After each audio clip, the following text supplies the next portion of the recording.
Welcome to Everything Life Coaching with John Kim and Noelle Cordeaux, founders of JRNI Coaching. If you're inspired to begin your own life coaching practice or just want to learn a little bit more about what it's all about, visit jrni.co. That's JRNI.co. On today's episode, we're talking about coaching certifications. This is a question we get all the time. Noelle. Hello, good morning. How are you? I'm okay. I'm excited to talk about this because it's so nuanced and everybody gets scared about certifications, accreditation. Who am I? What does it mean? Yeah, and certifications in general, I think, are kind of a new thing. There's been an explosion of certifications across the board in health and wellness, I think, in the last decade, probably. Yes. Yeah. And I think that points to two things. Number one, the field is really emerging in so many different ways, and wellness is really beginning to be taken seriously as a professional discipline. And then secondarily, it points to the needs that humans have for outside validation. Yeah, I just love that today certifications, like you can get something a la carte, you don't have to go to, get your master's or go get your a degree. Instead, you could get an assortment of certifications and design a career that works for you. Yeah, absolutely. Yeah. And certifications are, a dime a dozen. I could become certified to marry someone today if I wanted to, become a minister online. So, when we're talking about certifications, I want to do so with the caveat that it's just a piece of paper. So what exactly is a coaching certification, and how does it fit into your practice as a coach? Yes. So again, certifications are super broad, but in a nutshell, as far as coaching goes, what a coaching certification does is teaches you some sort of theory, intervention, technique, or framework that you actually use in session with a client. And then that client can be an individual, a group, or an organization. So some certifications are really long. They can last over a year, or like our program is 20 weeks, and they're very comprehensive, where you learn lots and lots and lots of theory, technique, interventions, frameworks to build your practice. Some certifications are very brief. They could be a day-long workshop or, a couple hours online, and you pick up a certification in something that you learned that you didn't know before. Yeah, so I have an L1 CrossFit certification, and that was just a weekend. I went Friday, came back Monday with the cert. Yes. Ours is very different at JRNI. Ours is very different. Ours is a long certification process, but we wanted to make it a one-stop shop where people could learn enough to really get them going with efficacy and confidence in the field. So, I'm really glad you brought up the CrossFit certification, because lots of fields have certifications. CrossFit, scuba diving, yoga. So, and let's talk a little bit about the fitness world. How do certifications function, and what do you know about it? Well, I never used it because I never wanted to be a fitness coach, but I wanted to see what it was to get certified. I wanted to be a better athlete, so I thought that would help me. And that's an interesting point. Not everyone who gets a certification wants to use it. Sometimes getting a certification is a ticket into developing skills or doing more in that world, or just exploring. Yes. And that is the most important point. When you're looking at certification of any kind, it's really all about the value of the learning to you for whatever you're going for. Yeah, and what a great reminder, because I think today, especially where, there are so many certifications in all different fields, the value is what it means to you, not what society says. I mean, just because Joe down the street got his CrossFit certification and he's coaching doesn't mean that's valuable to me. Exactly. Exactly. I know so many folks who go through yoga teacher training, not because they want to become yoga teachers, but because they want to experience that certification process for themselves as a growth point. Right. Yeah. That's and that's I love that because it doesn't mean it's a waste. You know, at the end of the day, you're bettering yourself and you're learning, you know, tools and stuff that you're going to apply to your life. And you could return to it at any time if you wanted to pick it up and do something with it. So, you know, let's keep going. So, in different fields that are similar to coaching, like social work and therapy, you can become certified in very specific techniques that overlay your credentials. So if you're a social worker or a therapist, you might choose to go on and become trauma certified. Yeah, and this, I get a lot of questions about, you know, if I want to help someone with trauma because I have, you know, healed or I've gone through trauma and I've come out the other side. And so I have a natural passion there, but I don't want to go get a master's. I don't want a PhD. I don't want to go become a therapist. Can I be a trauma coach? And this is something I get all the time. And there's a lot of gray here, but I think you can be a trauma coach by, like you just said, learning about tools and how to guide people, how to create a program, how to, because you're not necessarily treating someone for trauma, but if you're certified in trauma, you can help them on their trauma journey. Yeah, and that's like, let's talk about that further because that's a really, really, really super duper important point. So, people experience trauma and still want to go on in their lives and accomplish meaningful goals.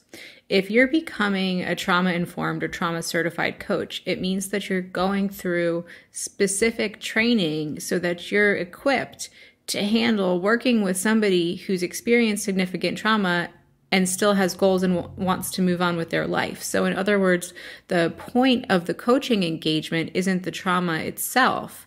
It's you taking the time to equip yourself with the right tools to be able to work with people on lots of different topics who might want to move forward, even though they've experienced some trauma.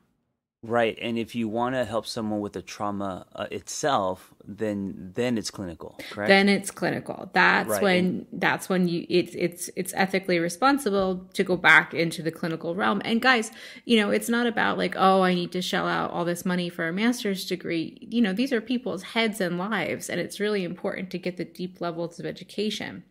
Yeah, absolutely. And I'm glad we're saying this because there's a lot of therapists who don't understand that we're not saying that as a coach, as a trauma coach, you are now a therapist. That's not what we're saying. Not at all. Right. As a trauma coach, you've taken on an additional layer of education so that you feel comfortable, confident, and ethical working with folks who have experienced trauma. And then, you know, if we're looking at the world of business, you can pick up something called a project management certification and actually be a certified project manager. Same with the world of tech. You can be a product manager and you get certified at places like, you know, General Assembly or going, you know, in-house to different schools. So these are all independent, outside educational institutions that provide certifications, whether you want to learn how to scuba dive or yoga or become trauma certified or do CrossFit. This is the world of certification. Do you think that this is going to grow? Do you think that certifications, like getting certified in something and having, you know, your box of crayons is going to be the new way to, you know, is that going to be kind of the new degree? Or is that going to be a different way of being educated and building careers? You know, it's really interesting. I think that over the next 20 years, we're going to see so much growth and change in the way that education functions. Oh, yeah. You it's know, happening now. so like, let's just really peel this back. So right now in the United States, we have our higher education system. And since you and I were little, the idea was go to college, get your degree, and that will ensure that you have a basic threshold in life from which to function, which will elevate you. And, you know, at college, used to be reserved for certain socioeconomic groups. There were certain socioeconomic groups that just never had access to college. And so it was one way of actually stratifying society and making sure that people with money kept the good jobs. And then the system kind of really got cracked open. Everybody started going to college, and then the student debt crisis came on. So now we're seeing things like siloed industries like business and tech and even coaching come up with standalone educational programs that are very wonderful and comprehensive. But do you know what none of us teach? Cross-cultural disciplines, philosophy, ethics. So, I have a lot of questions about, what happens when individuals are so siloed and they don't have expansive, comprehensive education that is very valuable for developing a lens that lets you, ask questions rather than just become a melling, falling off the cliff one after the next. So, who knows? It's a really, really complex issue, I think, globally, as people are getting really sick of ending up with all of this student loan debt and saying, well, what the heck did it get me? Yeah, it's and I have that too. I'm a byproduct of student loan debt and all of that. And I think the combination of that and then accessibility, like how easy it is to now with the internet have access to programs and workshops and education platforms. Oh yeah, 100%. It's interesting, but that's also one of the things that I'm really excited about right now, and especially with the world of coaching and especially with how it's developing. It stands to become a fantastic economic equalizer in that you don't need a college degree to become a coach. And you can become a coach and get some really, really fantastic interdisciplinary education through programs like ours and many others that will give you real world skills and credentials to go on and do this work. Yeah. And let me ask you this. What if one says, well, if I was to pursue a coaching certification, isn't that just all online and I'm not getting the experience of engaging with people in person? What would you say to that? I think it really depends on the program and the individual and your learning style. So, our program is online, but it's also live and interactive. So it's kind of the best of both worlds. And we do the in-person meetups, and we do have regional chapters springing up. So, I don't think that it's any kind of education is a one-stop shop.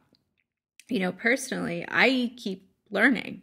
I've been through a million coaching certifications because it's important to keep learning and honing my craft.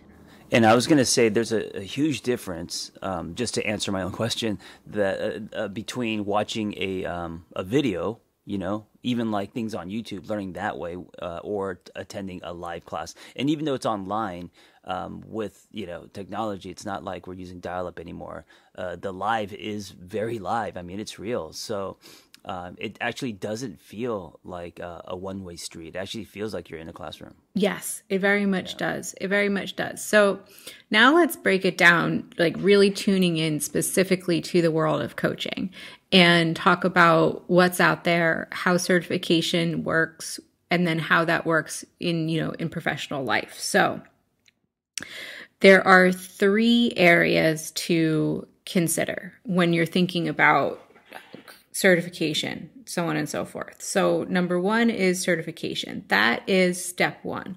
Certification is, again, what teaches you technique, theory, and framework and intervention to use in session with a client. There are 2 other components that come after certification, and they're credentialing and accreditation.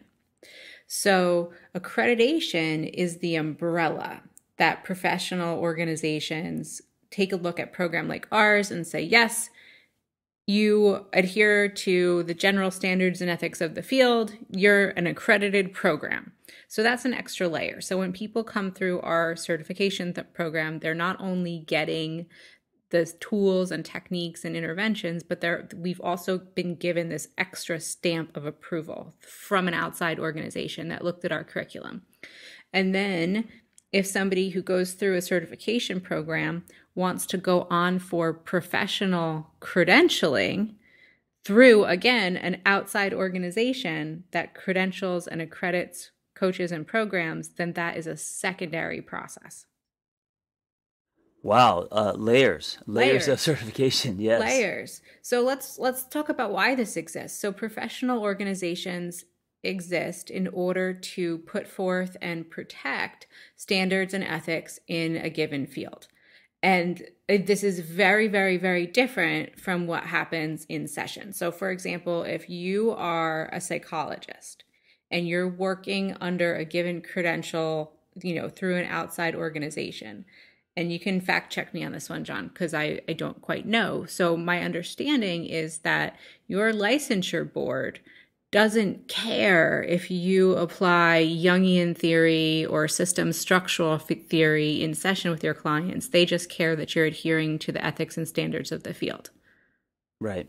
Right. Yes. Okay. So you learned theory and technique and intervention in graduate school and then went on for credentialing through an outside organization.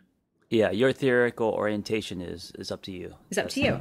Yep. Yeah. Yeah. So it's exactly the same with the field of coaching. So let's look at what happened in the field of therapy, because looking to the past is always a good indicator of what we could expect in the future. So the first legislation to standardize the field of therapy was put forth in 1955. It wasn't adopted by all states until 1977, and it wasn't until 1987 when everything was firmed up and those who had been practicing outside the scope of external professional organizations were grandfathered in. Mm. So that's kind of happening in the field of coaching now, but even in a more rudimentary way. So there's no legislation has been put forth. We're just in the process where these professional organizations are starting to be formed. Yeah, there's no official board. No, there's no official board. So let's talk about what there is. So it's different in North America and Europe. So in North America, there are 3 organizations that are making significant progress towards improving and developing credible, reliable, and valid accreditation models. So accreditation and credentialing go hand in hand. It's the Worldwide Association of Business Coaches, the International Coaching Federation, the ICF, which is who we are under, and the International Association of Coaching. That's North America. So then in Europe, these are called accreditation agencies, and they accredit individual courses and studies, but not individuals. So then there are 2 noteworthy institutes in Europe, the European Coaching Institute and the Mentoring and the Association for Coaching. So there's organizations in North America that function internationally, and then there's different standards in Europe. So in Europe, the term accreditation is typically only applied to school or organization, and then the term certification is used for individuals. Or that's North America, sorry. So if someone was interested in coaching today, what would you recommend they put weight on as far as all these associations, and what should be important to them when they're looking for a certification platform to get? Well, I guess the point of all of this is that I wanted folks to understand kind of the history and the nuance, because it's a process.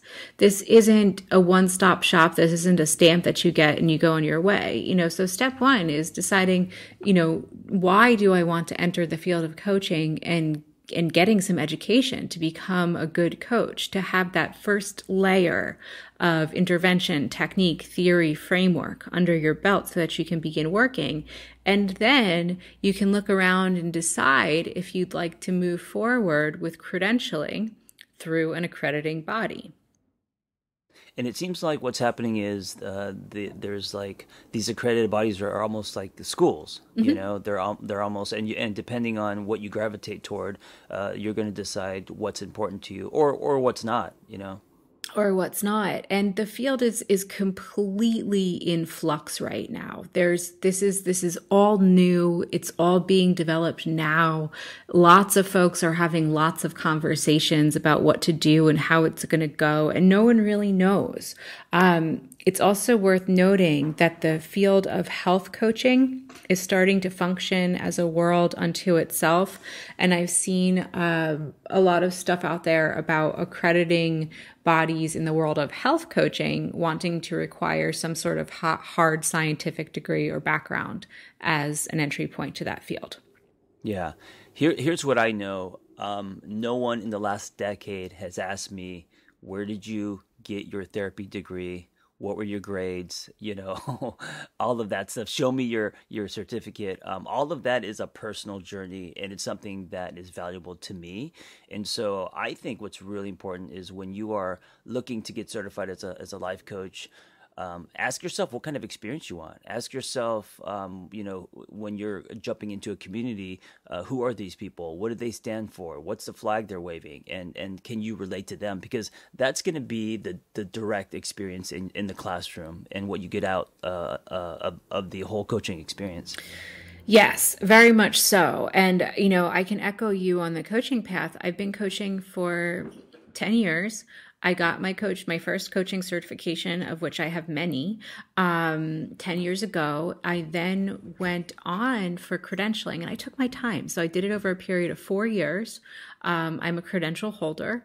And in my 10 years of coaching, I've never had a single client ask me where I was trained and if I hold a credential. Right, exactly. Never. Right. Never. Well, what your clients do is they take in you, they take in your confidence, they take in how you work, how you show up, of course, you know, but they're not going to probably ask for your credentials. I think I have a really good point here. So my clients do ask me how I work. And when I explain how I work, I really blend strength-based approaches in positive psychology with feminist theory and structural systems work. Like that's how I work as a coach. And so for me, being able to point to the interventions, techniques, theories, and frameworks that I use is really the most important thing. So yes. If I'm answering what's the most important thing, it's the theory and the frameworks. which you cannot get. Well, I mean, I guess you could Google and kind of try to learn on your own, but you really can't get a thorough education in that until you actually take an intensive or a training program. It's helpful to be taught because you can ask questions. Yes, absolutely. One of the things that I kind of cringe at is I've been seeing a few people on the internet, just kind of announcing that they are life coaches without any education. And it makes me cringe because I feel like they're setting themselves up for a poor experience. And it makes me sad because they're passionate about helping people, but they're not willing to actually, learn and practice the craft. And so it's going to be short-lived, you know? Yeah. And, I think one of the best ways to gain practice out there is by doing. And one of the reasons why the certification process is so important, actually taking the time to learn this stuff, is because the techniques support you as a coach. You don't have to rely on cult of personality. You don't have to have all the answers yourselves. And you're relying on evidence-based techniques. So if push ever came to shove, hey, I'm running people through these theories, techniques, and frameworks that are empirically based. And you can always stand on your work in that way. Having a large social media following doesn't qualify you as a coach. No, it doesn't qualify you as a coach. Yeah, but you know what? In today's world, there are people who, once they get traction on social media, they think because they now have an audience that they can coach. And I just think it's irresponsible. But at the same time, that it's going to play itself out. And then, then they may end up looking to get certified or. Sure. And, we'll see what the specialize. field does based on what happened in the therapeutic realm. Honestly, we probably have another 20 years before we start to see any kind of sense made out of legislation. And then all the states have to adopt it. And then everybody who ever's called themselves a coach has to kind of file in line. So I think, I think we have a lot of ways to go. Yeah, but what's exciting is that right now, because it's so early, if you're listening to this and you're curious about coaching, or if you have, an amazing story, or if you've come out the other side and you want to help other people, it's still early. This is the best time to get on. It really is. And I felt that way when I started 10 years ago. And I am humbled and amazed by the knowledge that I've amassed just following this field. It's like brain candy. Yeah, yeah, absolutely. So, guys, if you're interested, check out JRNI Coaching. Yes. Check out all of them. Yeah. But see what you gravitate toward, and check out the message of the company. Check out the people involved. Check out the tone, the atmosphere. Because to me, that's really like what's important. To me, that's kind of the heart of your experience. Yeah, and ask questions and see if you can get somebody on the phone to have a conversation because, when you're thinking about this stuff, coaching is a conversation-based discipline. And that's where it begins, is with the intention and the conversation. Yes, don't just read the copy on the website. Actually talk to a real person. Yes. Yes. Awesome. All right, Noelle, have a great day. All right, dear. Take care. Ready to cut through the BS of becoming a coach? Snag John and Noelle's 6-step guide to becoming a life coach at jrni.co/everything. That's jrni.co/everything. If what you've heard here today speaks to you and you want to learn a little bit more about becoming a coach, visit jrni.co, jrni.co. We've graduated nearly 1,000 coaches and offer vibrant community, strong lifetime support, and world-class coaching education. We're fully ICF accredited and look forward to watching how you use coaching to make a bigger impact in the world around you.